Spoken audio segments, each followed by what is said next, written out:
faceoff. Shoots it deflected right in. Peter has a safe rebound. Stopped by Peter Angelo. I don't believe that save. Neither does Peter Stastny. He can't believe the save that Peter Angelo just made on him as Frankie Sparkly. Now that maneuver there to stop and rob Peter Stastny. He get 5 to 10 for that. Hello and welcome to episode 110 of Tendy Talk, presented by the Hockey Podcast Network and the BLPA Podcast Networks.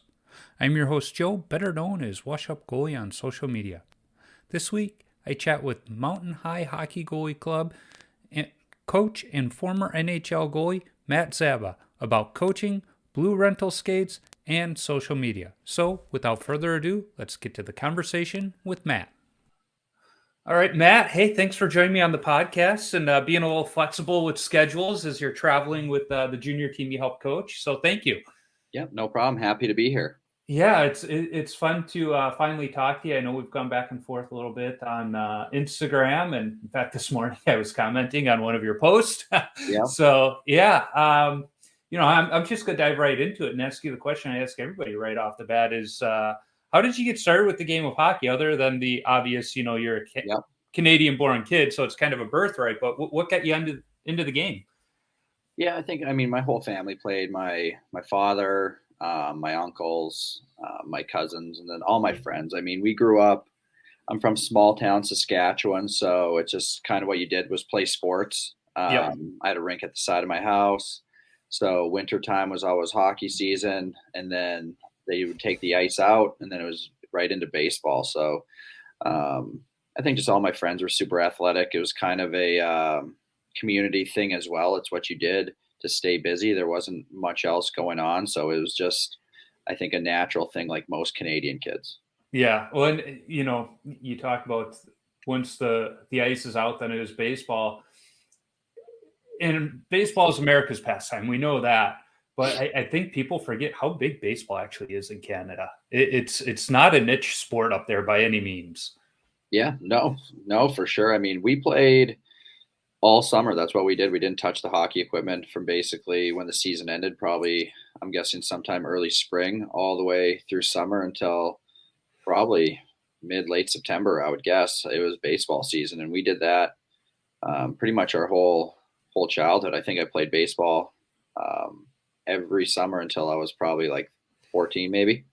Yeah. And that was just standard across the province of Saskatchewan. I mean, a lot of those small towns, they couldn't afford to keep the ice in year round. Yeah. So the ice was out. You couldn't even think about getting on into the rink at all. That was probably good because we see it all the time. You talk to elite athletes and they talk about how, they were multi-sport athletes. They would put the skates away for the summer or in the fall to play football or something like that. And the importance of being a well-rounded athlete and not just a specialized athlete that we're seeing all the way down to like the mites now. Yep. Yeah. I mean, I think that was a huge advantage for myself. You learn different skill sets. You just become more athletic. Overall, you learn to problem solve. I do think that's a big issue with what we see with the youth kids now, is even just with injury stuff. But yeah, for me, I think it was a massive benefit. And I think for a lot of the kids that I would have grown up with too, like once hockey season was around the corner, we were so excited to get back on the ice. Yeah. So it almost like just fueled your hunger a little bit more, and it kept it fresh. So there probably wasn't as much burnout because we weren't able to do it year round. Yeah. And it's funny because I've taken some of the USA hockey classes, and granted it's been a while now, but 10, 15 years ago, they were advocating for just that. Kids are getting burnt out at such a young age because we have them playing year round. Now, if they're like me and they're telling mom and dad, I want to play year round, that's a different story. But when we're making our kids play year round, or some of these associations where it's like, you have no chance playing on the A team if you don't come to our summer program, it's ridiculous. Let these kids try the other sports, or God forbid, have a summer and, spend time at the lake with grandma and grandpa, or go on a family vacation. Let's not punish them for being kids. Yeah. And I think I think a big issue is like, I completely understand it. You could dive into a whole different subject just with obviously the rink business and all that. the associations, how they operate. I don't disagree with you. I think year-round hockey is definitely not what we want, especially if it's super organized. I think if it's you're going out with some friends and you're just like almost like ad-libbing, it's unorganized, they're going out and doing it on their own, I'm completely on board with that. But when everything is a coached setting, it's organized, it's almost like a mandatory thing where it's like, hey, you don't show up, you're not going to make the team. I don't think that is fun, because I think there's a lot of advantages figuring things out on your own a little bit. I know for myself growing up, I wouldn't have had a ton of coaching, and myself and my friends, we were just been playing all the time.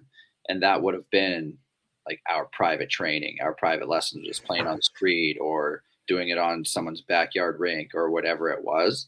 So we could try things. There was no pressure. There was no one going to yell at us. It was just doing what we did, have fun, try do things, get creative.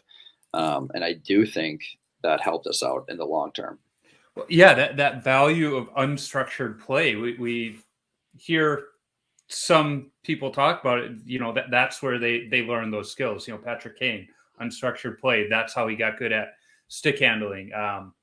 In that unstructured play where you don't have a coach saying you need to be here, you're looking for the open ice just instinctively. And now that carries over. And we see it with some of these kids where all they do is have structured coached hockey. Yep. And if that route that they're told they should be taking all the time is an open, it's almost like they skate right into another player because they don't know what to do.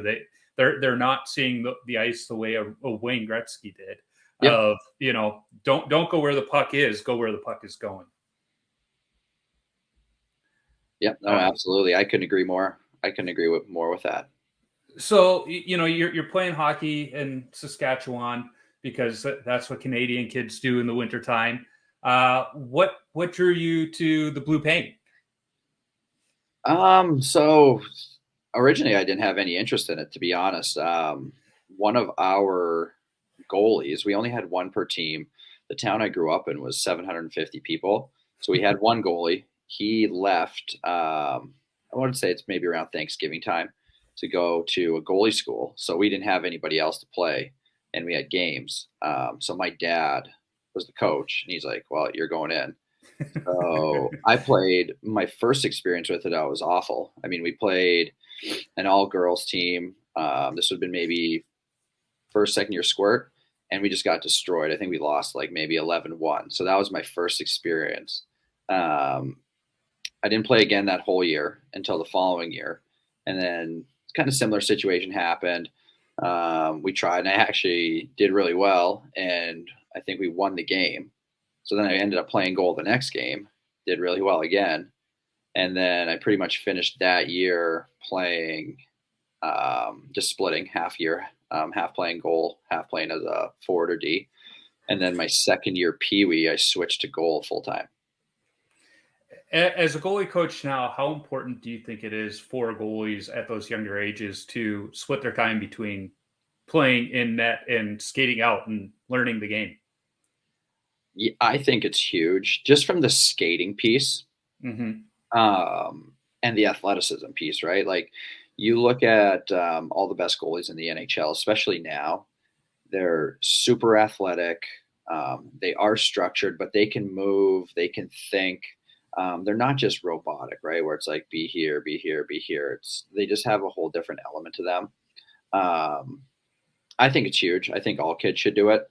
I'm not saying don't be a goalie full time if you absolutely love it and that's the only position you want to play. We obviously want to encourage that as well. But I think then you have to go out and find other ways to add those skills to your game. So I think it's a great thing. I know it helped me big time. You just think the game a different way. You understand the other positions so that when you do become a goalie, you almost understand what other players are thinking or looking for in different situations. So I think it's a huge advantage long term. And I know there's other goalies in the NHL who have said the same thing. I think it was Braden Holtby who said his dad didn't let him play goal full time until he was older, and he thought it was a huge advantage. So just from the skating side of it, it's a huge advantage. Well, I know for me, because when I was a squirt, it was half and half, and just learning the game, from playing out and understanding the systems and why, I didn't maybe understand it at the time, but I was subconsciously learning it. Yep. So as I got older, it's like, I understand why they're doing this. And it helps you with that anticipation. You understand what should be happening. And, we can sit in those team meetings and go through the systems and all of that and understand it on some level. But when I'm a visual learner. So me actually walking through it helped me learn those pieces. And it helps us as a goalie. And it's always funny that I felt, even when I played college, where we'd be talking to our teammates going, you need to be doing this, you need to be doing that. And every once in a while you get that one teammate that's like, what do you know? You're just a goalie. Yeah. Yep. You don't listen to us when we tell you to keep your glove open or something like that. And it's like, no, because you know nothing about goaltending. But for us to, before we can understand our position, we have to understand all of yours first. And some guys just don't get that. Yep. Yeah, no, I think it's a great thing. I know for me, it definitely helped me out with my development long term. So you're playing hockey in Canada. You decide, eventually you're going to play goalie full time. What was it, because you were kind of going half and half. And you got into the position, I could say begrudgingly. At what point were you like, you know what? No, I'm a goalie. This is where I belong. To be honest, I think it was more my dad. Like, I think he probably looked at me, and I was just like a tall, gangly kid, wasn't very strong, super skinny. Obviously, when I was growing up, like, the game was very physical, big guys, strong guys, like a lot of hitting, fighting. I would say it's a little more rugged, obviously, than it is now. Yeah. So I think he probably looked at almost my body type, my mental makeup. I was like, all right, this kid, I don't want to call myself soft, but obviously I wasn't like the most physically gifted person. He's probably like, well, if he's going to go somewhere with this, it's probably going to be as a goalie. So I think he kind of nudged me towards that. And I think just after a while, it just kind of was like, yeah, like, if I'm going to make something of this, like, I'm clearly going to have to play goal. So we just kind of stuck with it, and I was having a little bit of success. I enjoyed it. I actually enjoyed playing both, but I think I just kind of saw, the long-term benefit was probably going to be between the pipes. When you said he saw, your makeup, I thought you were going to talk about you were weird or something like that. You had the mental makeup of a goalie.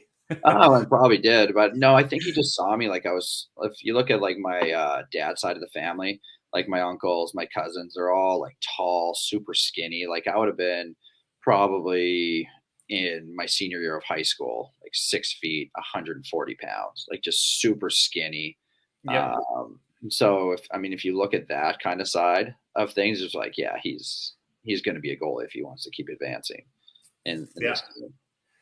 Yeah, we had the similar build. My college, I say my playing weight, I was 5'10", 155, but I was probably closer to that 145. And remember, we were on the bus going to our first away game, and they always had like a program. And so our coach had to get our height and weight and stuff for the other team's media guy. And so he's got the clipboard going through the bus, and he's like, now be honest with your stuff. And I had a teammate that was about the same build as me. He goes, so I can't put on there that I'm 6'1", 225. And he's like, not a chance in hell. Yeah. But yeah, here I am 23 years later. I've put on 50 pounds, and now I just look like I'm a normal person, not this string bean. People can't believe it. I'm like, yeah, I'm 50 pounds heavier than when I was in college. And they're like, but you look like a normal weight now. It's like, yes, I'm a normal weight now. I was that. It catches up to you once you get older. Now it's not an issue. It's the other. Yeah. It's got to go the other way. Oh God, it's I don't even step on the scale anymore. I'm like, I'm 42. It doesn't matter at this point. So you're playing hockey in Canada, and I think for a lot of Canadian kids, they try and go and play junior, but you went and played college hockey in the States, at Colorado. What made you go the college route instead of juniors? Yeah, I had the opportunity to go to the WHL. I would say don't want to say it was a last minute decision, but I think a lot of it for me, I was just a late developer. Like I started playing the position late. I got cut from my midget AAA team in my hometown my first year. I wouldn't say I really popped until um, my second year midget. So for me, just kind of looking at the situation, I probably didn't think I was ready to Mhm. play major juniors. I always like had that on such a pedestal where I didn't really think I was good enough to do it um, at that age. And I also knew that if I was going to go, like I needed to have an excellent year. I would have been going in as an 18-year-old, um, which isn't old, but it's not young. But I needed to have a really big first year. Otherwise, who knows what could have happened. So I think I just looked at it as extending my runway a little bit. I was always intrigued by college. One of the hockey schools I went to growing up, um, they had an instructor whose name was Colin Schmidt, who went to Colorado College, and I always just looked up to Colin. Every year I went to this hockey school, he was great, and I just became enthralled with it a little bit, I guess. And that's just why I decided to do it. Plus, I mean, my dad's a teacher. Education was always super important, so Yeah. that's the reason why I was leaning that direction. Well, and I mean, we're almost the same age. In fact, I graduated the year you started college, and at that time, CC, they were one of the powerhouses. The storied tradition, so they were a good program. And what I love about college hockey is the football schedule, as I like to call it. Yep. You play your games on the weekend, so it's so focused on development and becoming a better player over those 4 years. So there's that aspect to it too. But Yep. you mentioned the education side of it. I always like to ask this of the goalies that did go the college route. What did you study for those 4 Yep. years? So I was an economics major. Oof. So CC, it's a small liberal arts school. I don't want to say there's not a lot of options, but I mean, that was basically their business degree. And that was something I was always super interested in. Most of the guys they would do economics. History was obviously a big one. We had a few English majors, a couple pre-med students, but a lot of us gravitated towards the econ. A lot of numbers. It's funny. Like math is not my forte, but now my day job is an analyst. So all I do is look at numbers, but I'm Yeah. like, I don't have, I shouldn't say I don't have to do the formulas. I do an awful lot of Excel formulas, but it's like, I don't need to know, true math. It's just, Yeah, how do I run this Excel formula to do the math for me? exactly. um, so you're spending your 4 years at CC, and then at the end of the time, you get the opportunity to turn pro. Um, how did that opportunity come about? Um, yeah, I think I just had a fairly good college career overall, I would say. I was originally drafted by the Kings. Their management changed over, I want to say my junior year. So I Mm-hmm. became a free agent after my senior year because LA didn't want to sign me. And it would have been later in the summer. The Rangers contacted my agent, made me an offer. It was the only one I got, took it. And yeah, that kind of got the ball rolling with them. And I mean, you got to play for some teams that have great uniforms. As a goalie, I mean, let's not kid ourselves. It's always one of the things we think about is how am I going to look in net. Yeah, for sure. But you were able to, get some games in, and you do wind up making it to the NHL. You get to do something every hockey player hopes and play a game in the NHL. What was it like when you got that call to say, "Hey, we need you at the big club"? I mean, it was great. Obviously, it's a dream come true Yeah. for everyone. Yeah, I think I was just super, super excited overall, just to experience it. I mean, I had no expectations of playing. I knew I was going to go in and be backing up. Just happened to be one of those games where things weren't going our way, and Henrik got pulled. Yeah, it was awesome. It's definitely something I'll never forget. You work your whole life when you're playing to kind of get to that level, whether it's for 15 years or 10 Yep. minutes, whatever it is, you get to step on that ice. It's definitely a feeling of satisfaction. But to be honest, the way my situation worked with Lundqvist getting pulled, it wasn't really like something you prepare yourself for. It's just kind of like, hey, you're going in, and Yeah. it's in the middle of the period. So for me, there wasn't really much time to think. It was more just like, all right, here we go. And it was in, and yeah, you just kind of do your thing. And to be honest, it's probably the great way just to kind of get your feet wet with Yeah. that. That's just because you don't have any time to really think about it. You're just going, and the adrenaline kicks in, and yeah, you just play. So, Henrik is considered one of the greats of that era. Um, the little bit of time you had to be around him, what were you able to absorb from him and learn from him? Yeah, I mean, he's obviously one of the best guys to probably ever do it. He was probably the first guy I really ever personally stepped on the ice with, where I was like, "Oh, he's on a completely different planet than everyone else." I think it was just his work ethic, the way he was in practice. Like he was super competitive. He wasn't letting anything in. I think if you talk to any of the other goalies that would have been around him for a little bit, they'd say the same thing, just how uber competitive he was, how he just hated getting scored on, no matter what, if it was in practice or morning skate or whatever. He was just dialed in the whole time. So, yeah, You, he's special. There's you no doubt know, about it. you mentioned how he hated getting scored on, whether it be practice or whatnot. And we hear that of all the greats of the game, Hasek, Belfour, Wah, they hated getting scored on in practice and even warmups. I mean, there's the legendary stories of Hasek where he wouldn't let a goal in warmups. And if he did, he'd get upset. It's that's kind of the difference is that drive, not just during the game, but they're always competing. Yeah, no question. I think all the greats have it. I think that's like the most basic underlying thing about the position is you just absolutely have to despise getting scored on. Oh yeah, well, and not even that, just the competition, not wanting to Yeah. lose. I was talking to uh, McKeegan, and he was talking about when he had Belfour out to a summer training session. He's running, sprints and stuff with these bantams and younger kids. And this one bantam was just fast, and Belfour wasn't going to let him beat him. He's like, no, I am not going to lose in anything I do. Yeah. And there was no need for him to be like that, but that's just that what separates the great from the good. Yeah.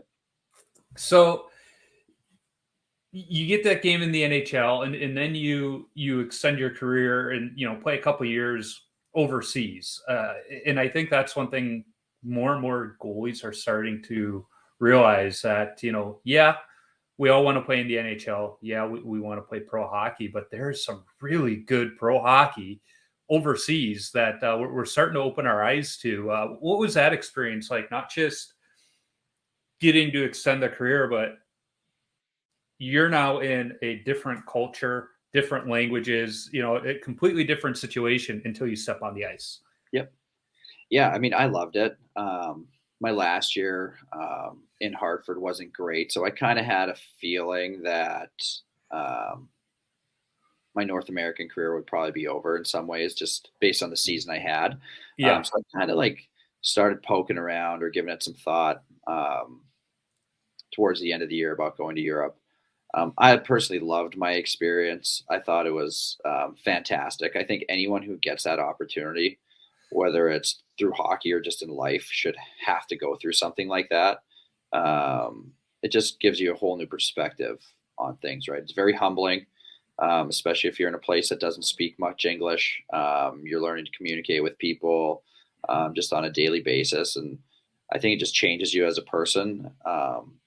I was very fortunate to be in two great cities. I love Bolzano. I love Vienna. And I can't say enough good things about both cities and both experiences. I had phenomenal teammates, great organizations. I would have stayed in probably either place the rest of my life if I could. Well, I was going to say two pretty picturesque cities that you were in for a while. There's worse places you could have been. Oh yeah, no, that's for sure. Yeah, I think that was being able to live where I did was just fantastic all around. I really can't say enough about the people that I played with, the teammates I was with, the fans. I was treated top notch in both experiences.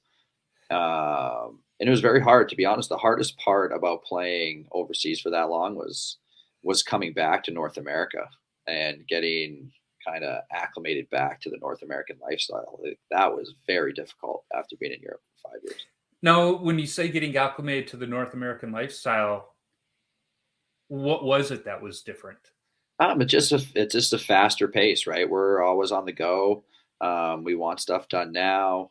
You're driving everywhere as opposed to kind of taking the train or being able to walk. It's just a completely different pace lifestyle. And I would say my first year in Italy, there was definitely a little bit of that culture shock just because it is slower. There's the siesta, things aren't open. But then once you get used to it, you're like, wow, this is kind of nice. You're not in a hurry. So yeah, coming back is like all of a sudden you're back into the rat race a little bit more, where it's just go, go, go, go, go, go, go. Yeah. Well, that's making a little more sense on why you wound up back in Colorado, because I haven't been in many places in the U.S., but Colorado has a little bit of that, slower pace. Enjoy nature, enjoy what's around you. Yeah. So that makes a little bit of sense. So after your playing career ends, you do come back to Colorado, not Saskatchewan. Yep. To start coaching. What made you decide on Colorado over going home to Saskatchewan or someplace else? Yeah. So originally I was only planning on being in Colorado for probably the summer. I wasn't really planning on retiring. I was just one of my best friends. He was my captain at CC. He's from Colorado Springs, where CC is located. Mm-hmm. He's like, hey, Matt, just come back for the summer. We'll go fishing all the time. We'll hang out. We'll hit the gym. It'll just be a great summer. So it was just myself and my fiance at the time. So I was like, hey, we're just going to go back to Colorado for the summer. I'm going to rehab. We'll be back in Europe once that's over. It'll just be like a short-term thing. Yeah. So while I was rehabbing, the school, they needed a goalie coach. And I originally was just like, nah, I'm not interested. I'm going to play next year.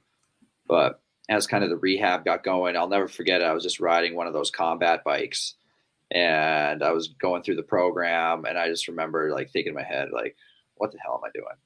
I literally got off the bike. I walked upstairs to the coach's office and I was like, it was Mike Havlin at the time. I was like, hey, I'm in. I'm ready. He's like, all right, let's go. And then that's how I became the CC goalie coach. And we just kind of haven't looked back as far as coaching goes. Well, it's funny because there is that as we get older, that point where we're like, why are we putting ourselves through this? There's a few nights in the beer leagues where I'm like, God, I'm getting too old for this. Yeah. What's going on? And then I'm like, I still love it. And yeah. I mean, for me, I think it was a situation where I looked at it just from like long-term perspective more. I was 32, turning 33. I was just coming off hip surgery. I didn't have a contract. I just lived in Vienna, Austria for 3 years, which is an unbelievable city.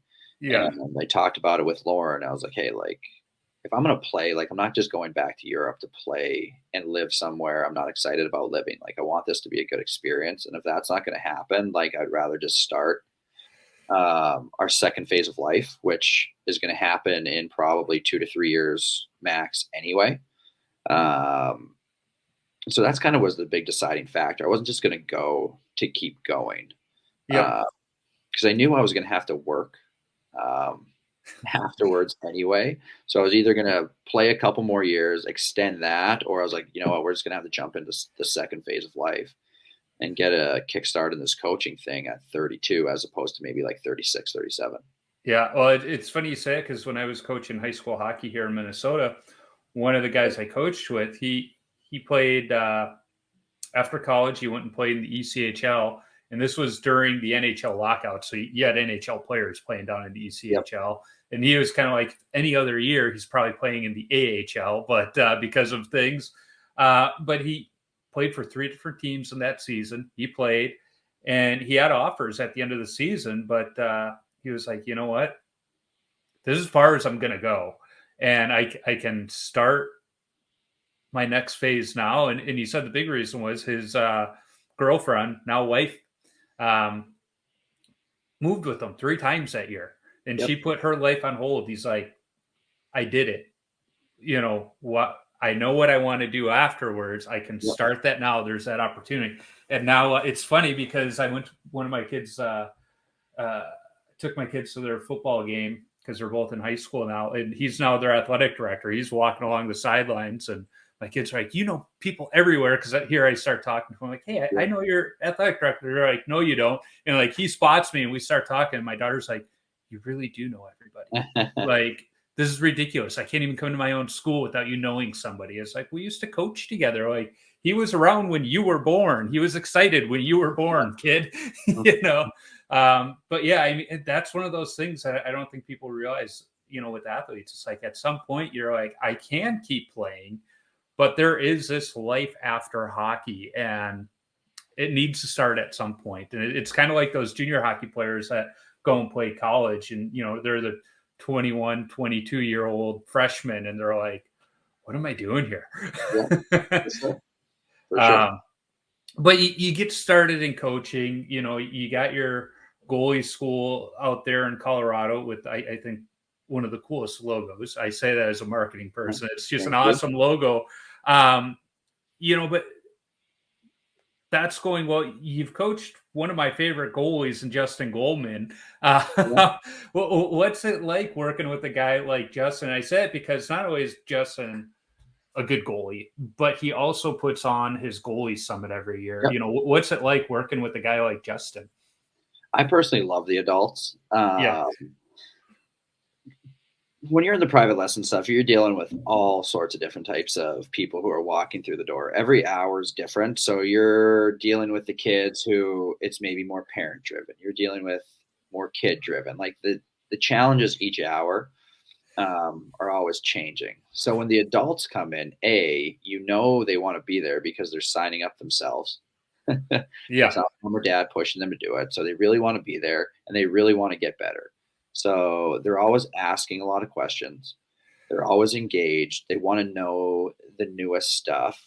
And a lot of it too, they just want to talk shop and kind of get better and learn the new techniques, because when we were all growing up, like kind of like the mid 30s or older, the technique changed so much. It was still skate saves. The butterfly was still coming in. The pads weren't designed to slide the way you can now. So it's a completely different coaching experience for them. So just the littlest things are so valuable. Just getting up with the proper leg, or even T pushing or shuffling like a certain way. It's something so foreign to a lot of the adult goalies.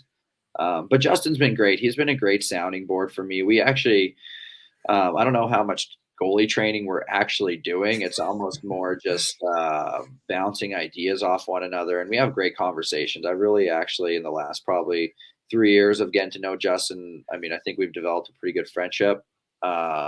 He's got some great insights as far as learning goes. Yep. So I think I enjoy those hours just as much as he does, just based on the conversation and the way he thinks about teaching, not necessarily goalies, but just like the way people learn and how you have to teach and adapt, I think is valuable for anyone who's in the coaching world to kind of learn, especially if you have a growth mindset, right? You got to try to get better each time. Everyone learns so differently that you can't approach each person the same way. Yeah, and I love that you do offer lessons for the older goalies, because I can't find that here in Minnesota. In fact, I was talking to Steve Carroll, and he's like, I want to do it, but honestly, the insurance for him to work with the older goalies it's not worth it. It's like, okay, that makes sense. But, like you said, we were taught skate saves, 2-pad stacks. Post coverage for us was hugging the post, standing up, so I don't have to worry about a Michigan getting scored on me because of the way I cover the post. But, learning an RVH would be nice. I still struggle mightily with, the butterfly slide, because that wasn't a thing when we were learning to play. And it would be nice to have more than the 2-minute warm-ups to work on it. But that's just not a thing. Yeah. No, I personally love the adult goalies. I've said this probably since day one. Anytime an adult goalie comes in and asks me, I don't get offended, but they're always like, do you work with adults? And I was like, I prefer to work with the adult goalies. And they just kind of chuckle, because it is such a different experience. I love it. I love every time the adults come in. We probably have 5 or 6 just men's league guys that come in on a regular basis and skate. Sometimes they just want to chat about things, and I'm almost like, one guy referred to it as, I'm like his bartender or his barber. He just comes in, and it's not about the goaltending. It's just about like venting. Yeah. And I think of the adult guys, we just developed such a good relationship with, because it is such a different experience. And I think a lot of the reasons why I even started skating again, it was just seeing all the adult guys coming through, just loving the position. I was like, man, these guys are loving it. They're having fun. Like, why shouldn't we be skating too? Yeah. Well, and it's probably a different experience because it's their money. When these kids come through the door, Yeah. it's mom and dad's money. But it reminds me of I went to an all boys Catholic high school, and freshman year history class, the first day of school, the teacher asked the kids, how many of you are paying your own tuition? Because there were always a few that were working and doing that, and like 2 hands went up. And he goes, okay, you two are the only ones allowed to sleep in my class because you're wasting your own money. And, but there was something to that. When you're spending your own money, you're going to be a little more attentive. You're going to get more out of it than when it's mom. Now, I'm not saying every kid is, just kind of like whatever, it's mom and dad's money. Because I wasn't that kid. I loved the position. I couldn't get enough of it.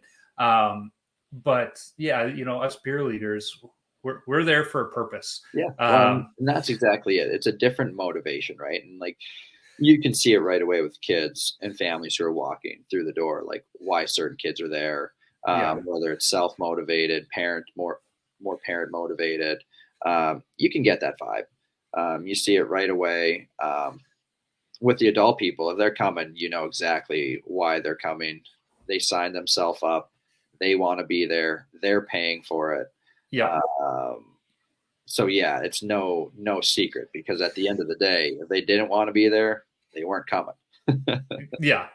Well, and to take that a step further, if I were in Colorado, I would probably want to get a few sessions with you, but I'm not. Yeah. But I'm still able to learn a heck of a lot from you, because you have a great Instagram account where, you share some fun stuff, and you go over, clips from the NHL. Like this morning, you were sharing a post of a stick save asking, does this save get made with a foam core stick? I say yes, because I've made that save. But like I said, I've made that save in the beer league. So the shots are a little bit different. But you're also sharing tips, modifications on equipment, stuff like that us beer league goalies, we can think about it, because, and like I said, we can try it in that 2-minute warm up we get each game, because most of us aren't taking the shots in that warm up because they're either not missing the net or at our head. So we're working on something in the corner, and you break it down in a way that we can understand it. The kids that are following you can understand it, and not a lot of the goalie coaches do that. Yeah, I think so. Obviously, my business partner is Curtis McElhaney. Curtis and I were goalie partners at CC. We're good friends, so we didn't really put much emphasis on social media until Curtis kind of joined the business. Would have been pretty much a year ago, February, and we were just talking about the direction we wanted to go with it, what the plan was. I mean, I never really placed a huge emphasis on it because we were so busy with our lessons and working with the association. Like, it doesn't really have an effect on my day to day. I mean, I understood the value of it because my wife's a social media marketer, but it was just like, just another thing on my personal plate that I just don't really want to deal with. And so Curtis and I started talking about it. And with us opening our new facility, pretty much in the next month or so, we're like, all right, if we're going down this road, we're going to just something we have to do. So the big discussion was, well, if we're going to do this, we need to have a different voice than all the other goalie coach accounts out there. We follow a lot of them. Everyone else follows a lot of them. It's a lot of drill based. It's a lot of coaching based, which is great. I think there is value in that. I think it just depends on what voice you want to have. And I think for me and Curtis, when we talked about it, was like, hey, we're just going to make this authentic. You probably follow Curtis's account. He's probably a little more, I don't want to say introverted, but he was an English type major. So he's a really good writer. If you read those posts, I mean, they're just awesome. I think they relate, they hit really well. And then you see the business account, it's obviously light, it's playful. We like to poke fun at goalies. We like to poke fun at ourselves. We like to talk about the gear. We wanted to make it more of like a lifestyle type thing, and just kind of make goaltending fun a little bit. I always felt like the social media side of goaltending was always so serious. Yes. Where someone would post a drill and there'd be like 50 comments of everyone just ripping apart the drill, or this is dumb, or like, look at this guy's technique, all that stuff. And that, to be honest, is where the comment section coaches stuff came from, because I knew, as someone who is going to be 40 next year, I know I'm definitely not as good as I was when I would have been playing. So I was like, Mac, if I'm going to start skating and I'm going to open myself up to people ripping me, I'm calling everyone coach. So they better be able to back it up. So, hey, if you're going to come at me, I'm completely cool with it. I think I have a great sense of humor. I can make fun of myself, but you better be prepared, because I'm going to call you coach and you're going to have to back this up. Yeah. So that's kind of where that came from. And then we've just been rolling with it. Like I said, we want it to be fun. We want it to be light. We want it to be a different voice in the goalie community. We don't want to take ourselves too serious. And I think at the end of the day, we want people to see that we just love the position. Well, and one of the ways you're having fun with it is the blue skates. Yeah. Clearly an old pair of like rentals from an arena, but like the timing was perfect with the release of the Connect skates. First of all, where the heck did you find those rusted old things? So I actually got them in Kearney, Nebraska, at the Viero Center, where I coach with the Tri-City Storm. They have this big wall of just rental skates. And I spend a lot of day, like, I think what people don't understand with social media, sometimes it's like, if you're going to do social media, like, it takes a lot of thought as far as like, the content and planning. Like, I think that's always the thing. If I would have looked at the stuff I was posting before, I was posting just to post. Like, I wasn't giving any thought as far as like, hey, this is going to be our audience, or this is the message. It was just like, all right, I'm going to post something to post something. Where now it's like when I'm in my car driving, or just at home after my kids are in bed, I'm like thinking of maybe different things we can do, or different storylines, or whatever it is. So it is like a thought process behind everything we're doing. And I think that's why we're having a little success with it. But yeah, back to the skates, there's this big wall of rental skates. And I was walking out of the coach's office, and you have to walk past this wall each time. Yeah. And I just saw a bunch of the blue ones, and I started laughing to myself, especially after I grabbed one out of the shelf. And I went up to the office where the business manager is, Mike Lucas, awesome guy. And I was like, his son's a goalie as well. I was like, hey, Mike, I was like, I'm going to ask you the dumbest thing probably you're ever going to hear today, but I'm being dead serious. And we've known each other for a while, so he got a big smile. He's like, oh, what's Zab's up to now? I was like, can I take a pair of these blue rental skates? I need them for social media. And he started laughing. He's like, absolutely. So after I posted the first video, he called me instantly, and I was like, dude, I'm literally dying upstairs in the Viero Center. Are you wearing these? And that's kind of like, it was a storyline that kept going a little bit. To be honest, I was hoping it would have died off by now, but it's one of those things where I started wearing them so regularly. Now, if I don't, people are like, hey, man, where are your blue skates? Like, let's go here. So it's kind of this dichotomy I'm stuck in, but we're having fun with it. Like I said, just keeping it light. It's a different take on things, and I think people are finding it refreshing. Well, and you were talking earlier about like thinking about the social media. Clearly, your wife as you said, works in social media, and whatever she's saying to you is sinking in, because you're starting to think like a social media planner. Well, and the skates fit right into it. Yeah, I think the biggest thing, like, if you actually like look at social media as more of a marketing thing, it kind of changes your perspective on it. Like, that's the one thing I look at with the other coaches on Instagram. Is there a coaching account?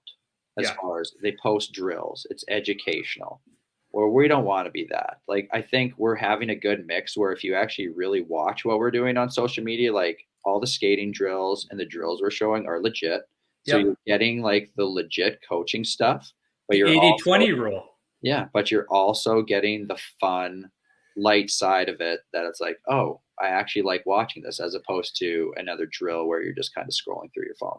Yeah, and let's not ignore the old school skates he started wearing every now and then too, not just the blue skates. So it's kind of fun to see the old equipment with the new stuff. But it's great, and you know, as a beer league goalie, I love it, especially now because I work in marketing as an analyst. So knowing that you're doing this intentionally makes so much sense. And yeah, I follow quite a few of the other goalie coaches out there, and so many of them, to your point, are coaching. They're not utilizing this social media tool as a marketing opportunity too, to bring in more business, because at the end of the day, that's how they make money, is coaching. Yeah. So you got to always have people coming through the door. Yeah. Sure. And I think like I follow obviously a lot of the coaching accounts. Oh yeah. I know a lot of the guys. All the drills are really good. It just depends on what kind of voice you want to have. You know, for me, my personality, I mean, what you're seeing on Instagram, I think for anyone who knows me, that's exactly who I am. So I think it makes it even funnier Yeah. as you get to know me, because like, oh God, like my wife definitely thinks I'm an idiot sometimes after she watches them. But I mean, I think that's the side of it that I personally want to show. Like when someone comes through the door, right? It's their first time kind of working in a private lesson with a coach. It can be intimidating. You don't know what to think. There's like a little bit of a nervous energy. You don't know if they're going to be like yelling at you, serious, Yep. or what is it? And then I think if you see what we're kind of doing or what I'm kind of doing on social media, like you're probably going to come in and smile because there's an instant icebreaker already, right? Yeah. Like, no, it's going to be, hey, I'm going to get some good information, but like this guy's going to be a little lighthearted and going to mess around. Like, I think that's why we've actually had a lot more adults coming through probably since we started, because it's a very non-threatening environment to come in and train and learn. I appreciate that you said your wife sometimes thinks that you're a moron, because my wife does too. There was one video I put out, I think it was like 2-3 years ago, where one of the neighbor kids, he's a squirt goalie now. He's also, so I reached out to his mom and was like, does Oren want to have some fun with me? And she's like, what are you thinking? And I said, I want him to come over with this equipment, put it on, and we're going to go tobogganing in the backyard and video it. And she's like, absolutely. Didn't tell my wife about this. So then I post the video of me and Oren tobogganing in our backyard in full goalie equipment. And she's like, can you at least let me know when you're going to do this stuff so that I can let the neighbors know that like, you're okay. We don't need to take you to some kind of mental institution. It's like, okay. And then on my 40th birthday, so just over 2 years ago, I had my birthday off. We had the backyard rink, and I had showed my kids the video of Steve Carell being the, practicing as a goalie by himself. And they're like, Dad, this is awesome. We need to recreate it. So they actually had the day off of school, and I took the day off of work because it was my birthday, my 40th birthday. And we recreated that whole video clip by clip. And my wife saw us out there. She's like, what are they doing now? Especially when we brought the dog out to like pull the puck and put it together. And she's like, you guys are morons, but that was pretty good. She's like, it's you doing you, whatever. And I think when they call us morons or idiots about it, it's a term of endearment. Like, I mean, with what's Lauren, wrong with you? with Lauren, like I run pretty much a lot of ideas by her. I'm like, hey, like this is what I'm thinking. What do you think? And she'll shake her head, but she'll laugh because she knows it's me. Yeah. That's the thing which I think makes it work, is just the authenticity behind it. Like that's exactly who I am on there. All the stories that I talk about are 100% they happen. So I think sometimes like for the people who know me and know the stories, like they start laughing because they're probably like, I can't believe he's talking about this. Yeah. And then probably the other people who wouldn't know me personally are probably left thinking like, is that real? So it's fun. I mean, for me, it's been something that I've just dove into probably for the last year, as far as like, hey, if I'm going to do this, like, I'm going to really put some thought behind it. I really want this to be good. I don't want this to be just like another page or Yeah. another account that people are scrolling by. Like, if we're going to do this, we're going to do this the right way. So we've definitely done a lot of research, definitely been studying a lot of the other successful accounts as far as like what works, what doesn't. Yeah. Um, Obviously, having Lauren there to help me out as far as bouncing off ideas or questions has been a great resource for myself. And then I think just having fun with it and not being scared to put yourself out there. Yeah. Well, and it's funny too, because there are times where I remind my wife, like, you knew I was a goalie when you married me. But to your point too, is like, yeah, we need to um, look at what other people are doing. And part of what I like to do is, have intention Yep. for one, and not just put stuff out there to put it out there. I don't want to mimic what other people are doing just so that I'm posting regularly. Sometimes like this weekend, I'm going to probably put a lot of stuff out there because this afternoon, me and my son are flying out to North Carolina and be up with my dad and go to the stadium series. Yep. So I'm going to have a lot to put out there. But sometimes it's just, my podcast every week. There's nothing in between. It's like I'm not just going to post stuff to post stuff. There's going to be intention. Yeah, I think that is the biggest thing with the social media stuff is you have to have a plan for it. Yeah. Especially if you want to have success. I know there's a lot of people that have reached out ever since like we've started posting and been like, hey man, like you guys are obviously getting some traction. Like I'd love to pick your brain about this. I don't think people realize sometimes how much work and thought goes into that. Like, we have a schedule that I'm filming on just to make sure we can fill enough content for the week.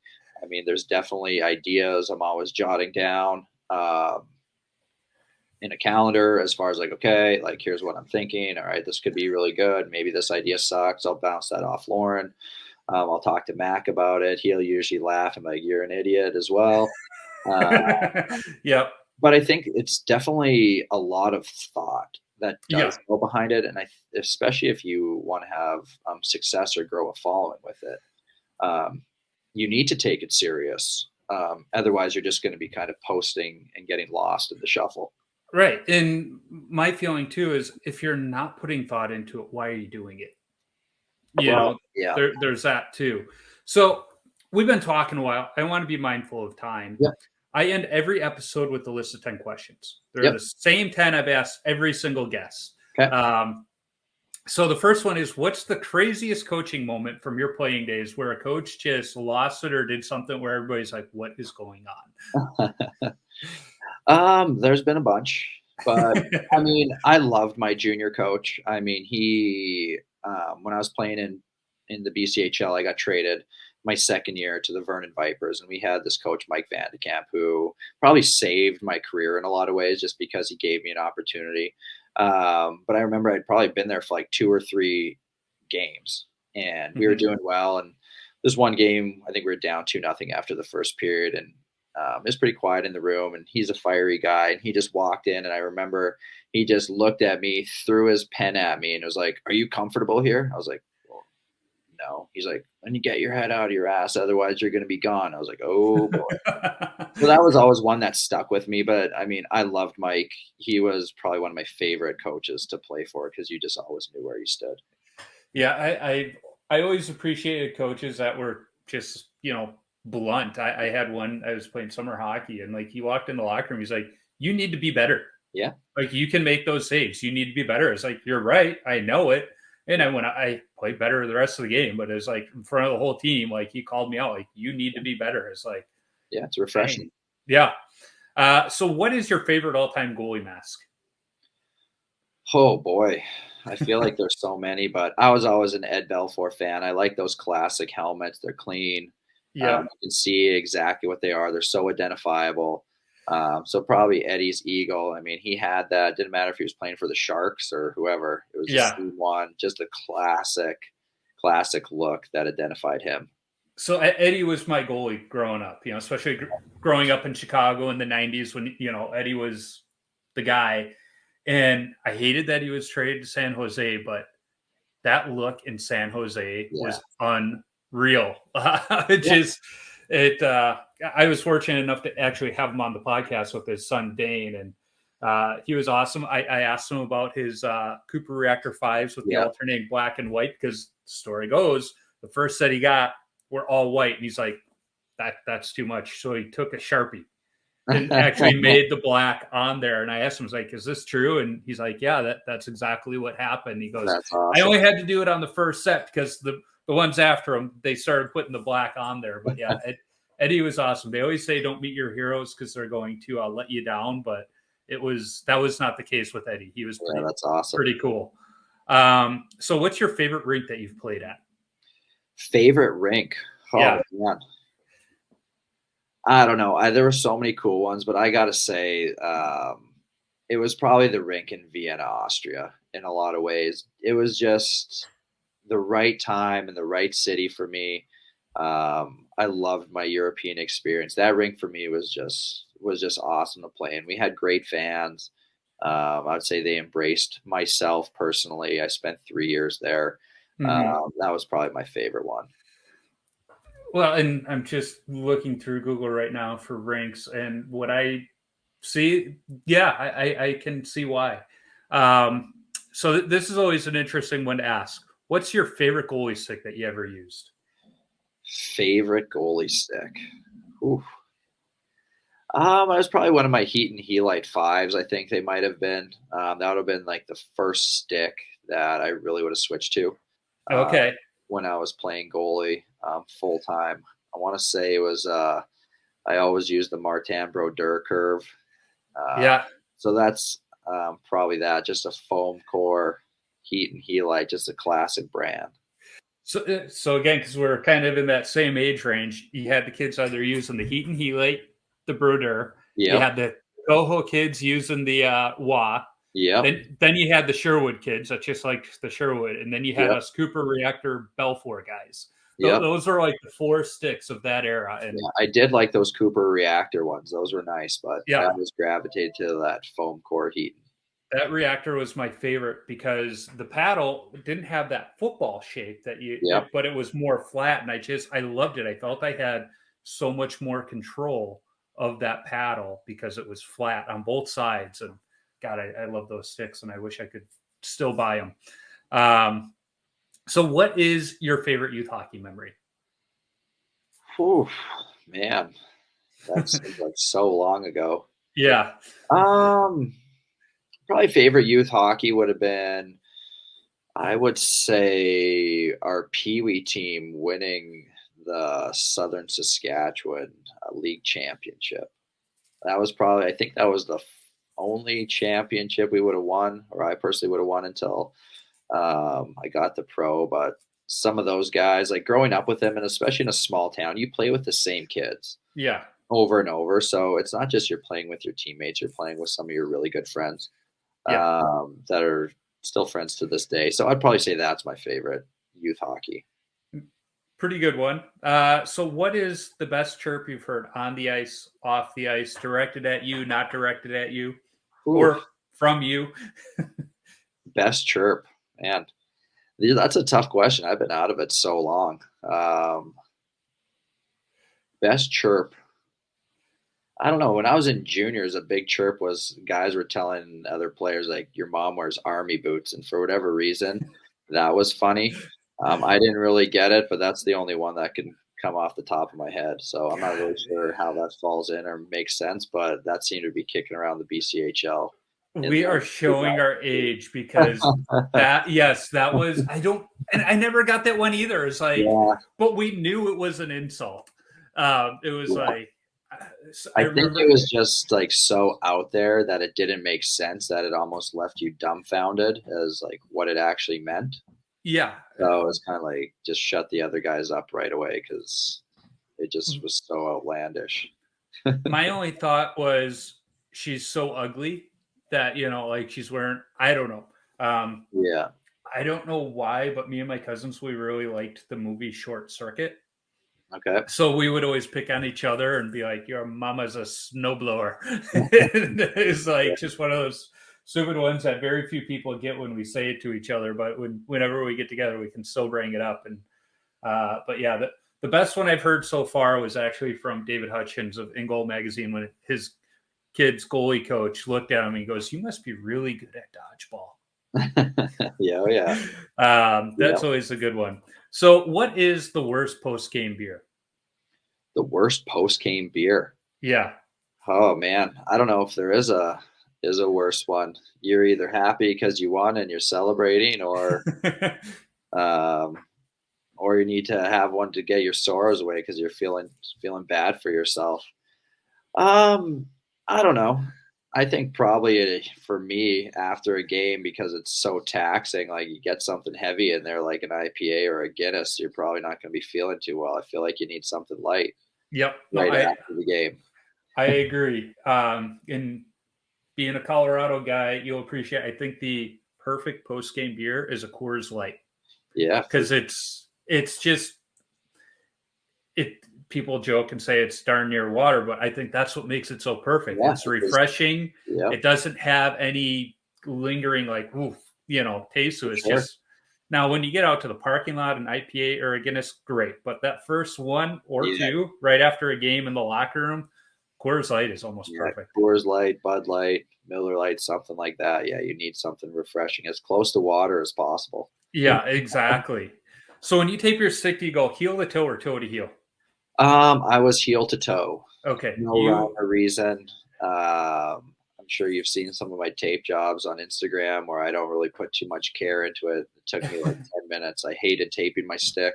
Yeah. I never taped a stick for practice, probably my whole life, just for games. So yeah, no reason. You're in the majority, and I'm going to go out on a limb and say because we're of the same vintage.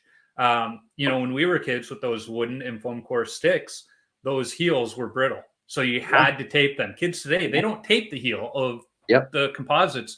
So because of that, we started there and worked our way down because taping around that heel takes some skill. So what was your favorite number to wear and why? I actually really like number 1. I think I wore that my last 5 years once I got to Europe. I think I always just thought it was a goalie number. I never really wore it in childhood. The main reason I wore it once I got to Europe is because the announcers were all in either German or Italian, and they announced the guys one by one. So in basically New Mexico, so I always knew where to go because I was at the front, which made it easy. And I just thought it was a cool goalie number. I'm definitely glad I wore it towards the end.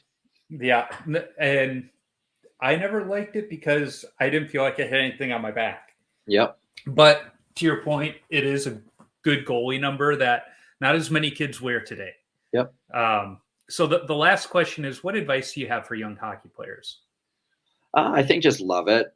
Love the game. I know for me, like I was very fortunate with my parents and my friends. Like there was never any, I would say, attachment to the training from their standpoint.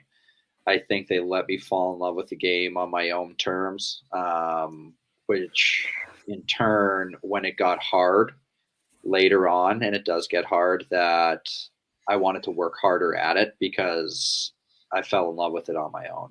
So I think that's the biggest thing, especially as you're climbing the ladder. It's going to get more difficult. It's going to get more competitive. But if you truly love it, you're going to work harder at it. You're going to spend more time doing it.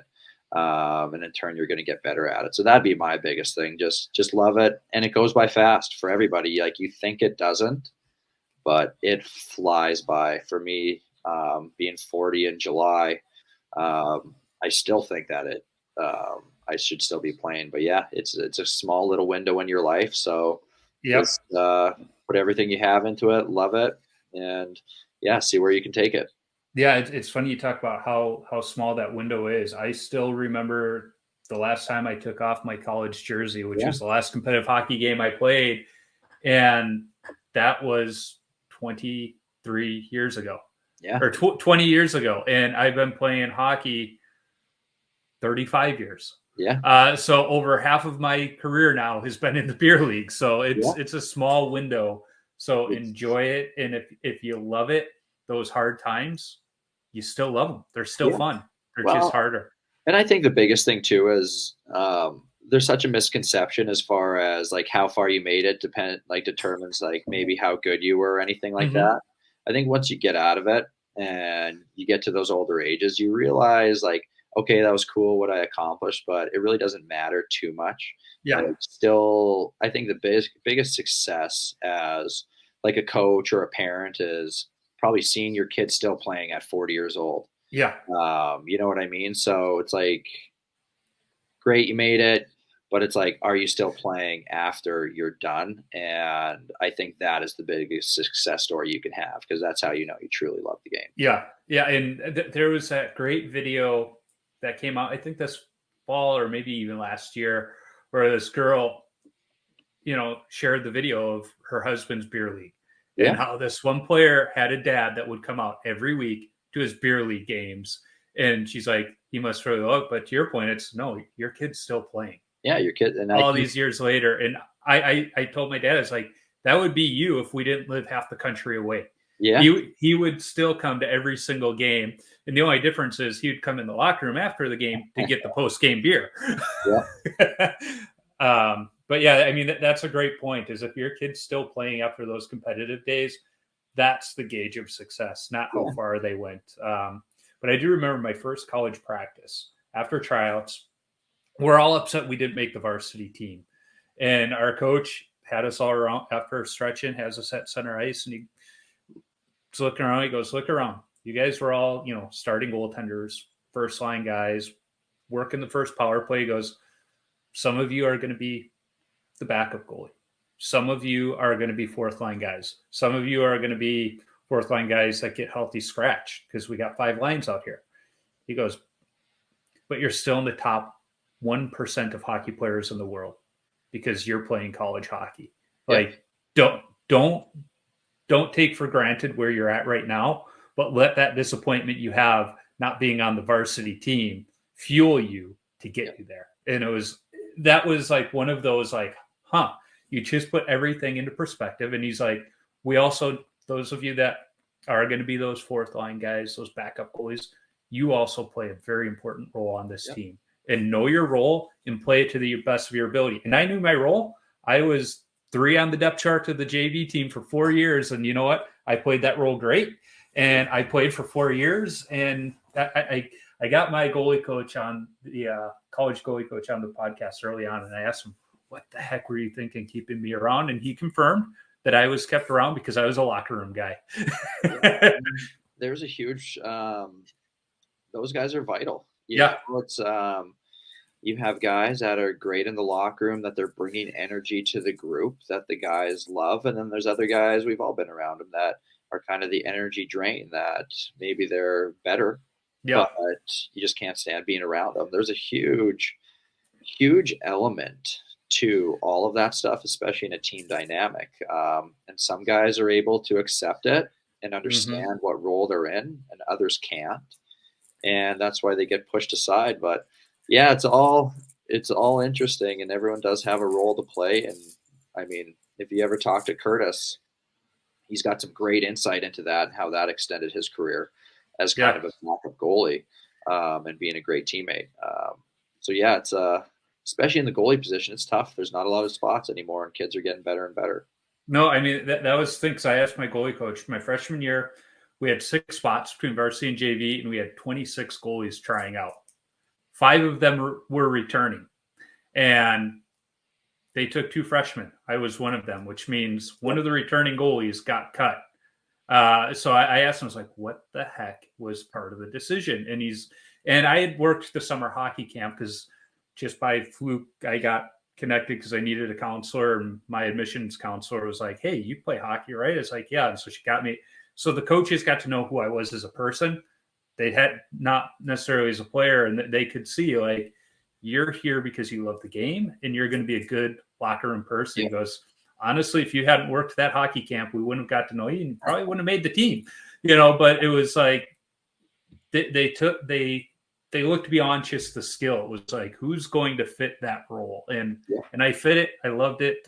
Would I have liked to play more? Yeah, but I look back at it now and people are like, what would be your ideal dream job? I'm like, either backup goalie in the NHL or bullpen catcher in Major League Baseball, because you get to be a part of the team, travel, have some fun every now and then, but you don't have the pressure. Yeah.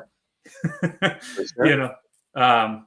Well, Matt, I appreciate you taking time, especially as you guys are on the road. It's been fun talking to you. I'm sure we'll keep in touch. I'm wishing you had classes here in Minnesota so I could work on my butterfly slide. But, hey, that's what the outdoor rinks are for. And, we'll keep in touch, man. Yeah, thanks. Appreciate you having me on. Yeah, if you ever make it to Colorado, we'll definitely get you out and put you through a good workout. Yeah, I would love to bring the bag out and get out there. And I'd probably call Jason up or Justin and say, hey, let's all get out on the ice together. Absolutely. So let me know when. I would love that. All right. So 1 second. I'm going to end the broadcast. Here we go.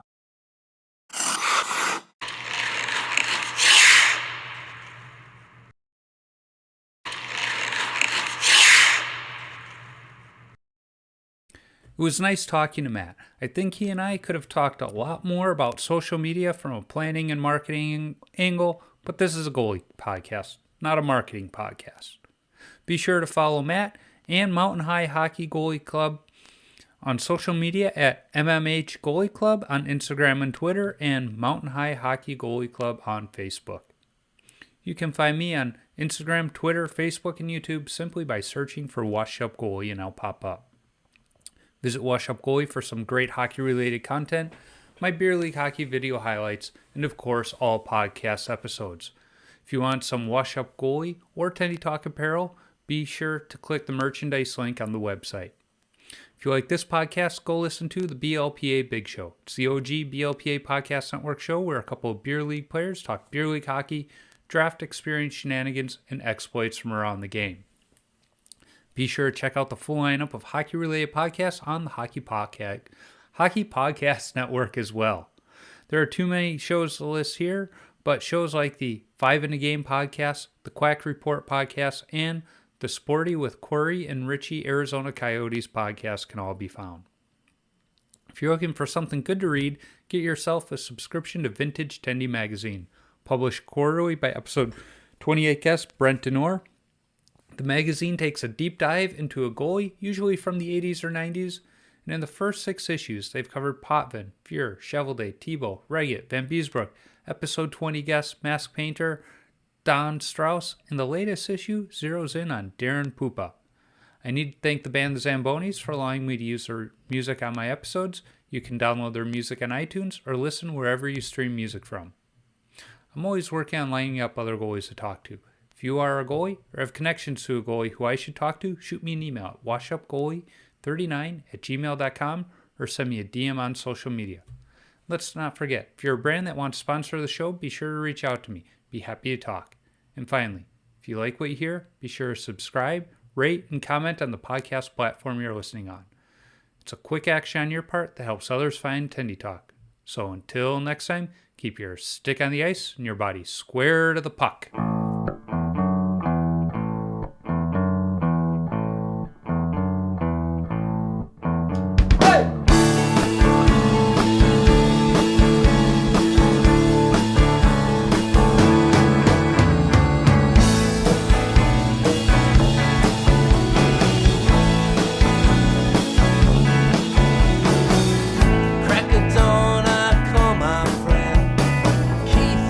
Checked out Ketchels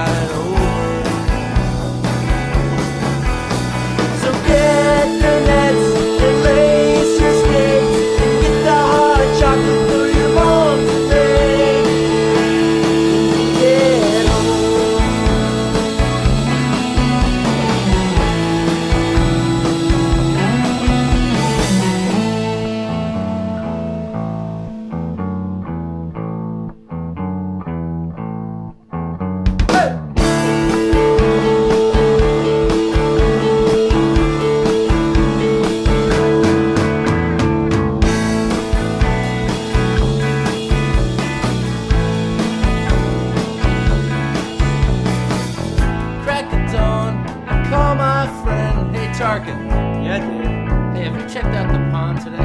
Funny you ask. I was just down there this morning. Yeah, any good news?